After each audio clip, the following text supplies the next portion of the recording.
October 20th, 1997, at approximately 01:27 hours.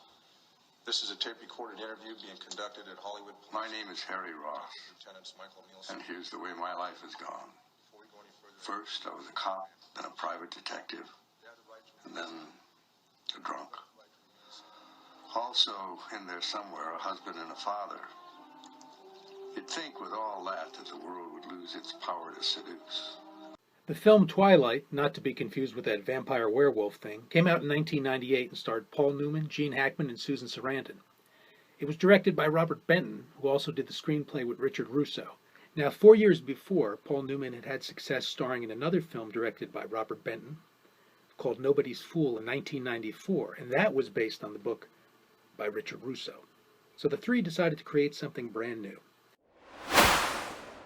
When the film came out in 1998, it came out to mixed reviews, and unfortunately, it bombed at the box office despite its star power.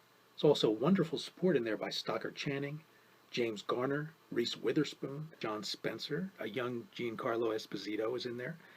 Looking back at this film all these years later, this is actually a good film. I think the problem most people have with this film is the deliberate pacing. Everything takes its time, and since Richard Russo wrote part of the screenplay, it gets into the psychology of the characters a bit.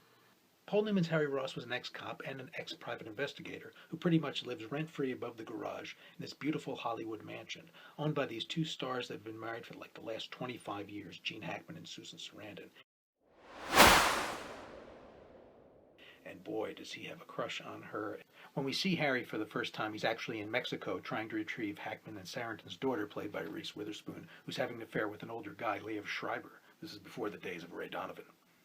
Later on, Shriver will figure into the story, as well as Margot Martindale, in another memorable turn, ever-reliable character actress. Newman ends up getting Witherspoon away from Shriver at the beginning, but then he gets shot, and that leads to kind of this running joke that happens in the film that I won't tell you what it is, but it is kind of funny. Susan Sarandon is really good as the femme fatale in this film, and Gene Hackman is good too, and it cuts to this question: who is really seducing who in this film? He's living at this house rent-free. He does odd jobs for this family. Gene Hackman's character gives him an envelope and tells him to show up at a location. He does. And who's he find? The great M. Emmett Walsh, wonderful character actor, with a gun. And along the way, he has some help by an old policeman friend of his, Stockard Channing, and a good friend of him who did studio security, James Garner. James Garner is always just perfect as that everyman. Everything he does is believable. There's never a moment of doubt with what he's doing.